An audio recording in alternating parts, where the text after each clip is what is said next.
D4 D5 la ngizokukhombisa itrap oyidlala nomuntu odlala iLondon. Siyazi ukuthi umuntu mayikhipha ibishop kanje usuke edlala iLondon system. Okay, ngifuna ukukhombisa itrap oyokuwina la. Uzophusha wena manje ipawn leli ku H ulibeke ku H5. Thatha ipawn ulibeke ku H5. Inhloso la ukuthi sisheshe sitrap ipiece yakhe. Uzuma ephusha lapha normal development for him. Uzobe sewusemshanga surprise manje yokuthi uphushe ipawn eliku E ulibeke ku E5, which is a sacrifice ipawn. Uthatha ipawn lakho leli ku E7 and sacrifice it. So liphusha kabili ukuze kube ngathi attack ipawn yakhe nebishop yakhe, yet ipawn lethu alidefendiwe, siliphusha kabili. We take it to E5, right? La kuningi angakwenza but sizoyibuka la ayithatha khona ngebishop, because kubukeka kuyi-normal move ukuthi angalithatha ngebishop. Thathe ngebishop, mayiqeda kulithatha sizobe thina sesiphusha manje u-F6 atheke le bishop okwesibili manje, right?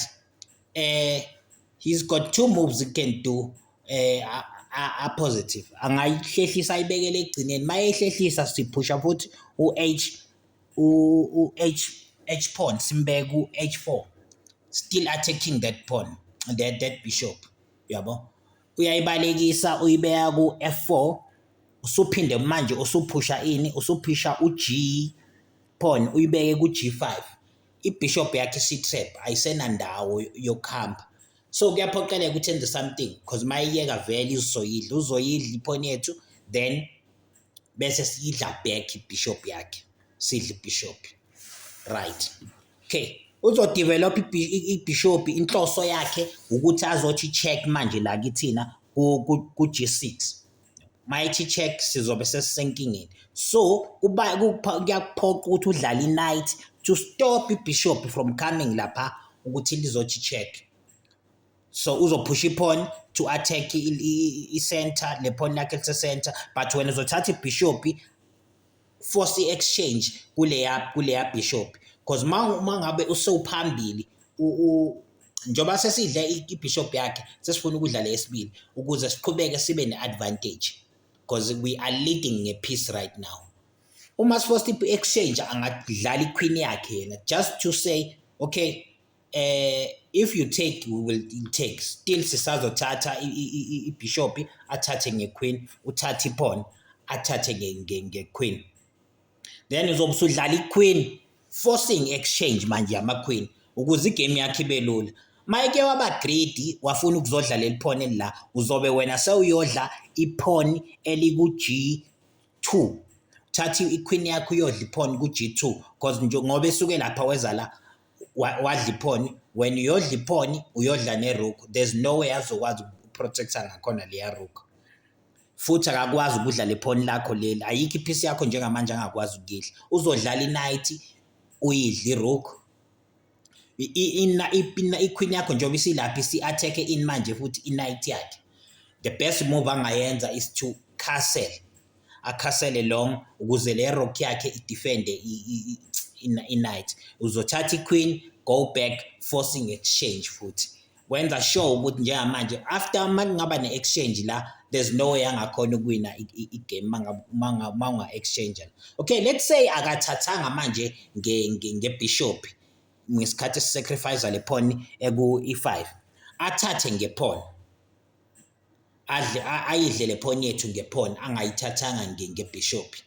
Mayithatha ngepawn, you just push uG5, ipawn to G5, attacking ibishop. Sekaphoqeleka ukuyale ku G3 ngebishop yakhe, then you push manje u-H4, pawn to H4. Ibishop yakhe izobe isi-trap ayisenandawo yokuhlala. So this trap uyidlala nomuntu odlala i-London system. It's a London system, bayibiza kanjalo. Uzoshaya bese wena ushaya ngerook. Mayishaya ipawn lakho usulishaya ngerook. Uma zama ukuyi-attack irook yakho, you swing it uyibeke lapha ku B4. Still uzothatha irook yakho uyibeka ku B4. ukuze still ukwazi ukuthi u-attack le pawn eliku b2. Sathi rook sibeka la b4 si-attackile lapha. I-queen ngeke izikwazi ukuthi i-trap noma ibambe i-rook noma ingahlala lapha because ithi ifuna i-rook ngeke izikwazi. Ukhumbule kune-bishop eyidefendile leya rook. Uma e-attacka i-rook sithatha i-pawn eliku b2. Thatha i-pawn to leli liku b2 nge-rook. Thatha i-rook yeah, let me click here. Thatha i-rook, thatha i-pawn. Yabo. So nje le opening uma udlala nomuntu odlala London system definitely ama chances zokuthi uwine aba maningi kakhulu. Because njengamanje noma ngabe akadlalanga ngale ndlela but still azokwazi ukuyibuyisa irook yakho back uphinde uyibuyisele la dikhona. So there's no way angakwazi ukuthi akupenetrate ngayo. So angeke azakwazi ukuyitrappa leya rook. Ingahamba iyodla leya pawn and ne position ka white kulesi simo isivele buka ama pawn akhe indlela amengayo. So kuzoba nzima ukuthi aprotectane. Ngicela ulike usubscribe soqhubeka sifundisane ichess ilula. Go na ku YouTube ufike ulike usubscribe. Siyabonga.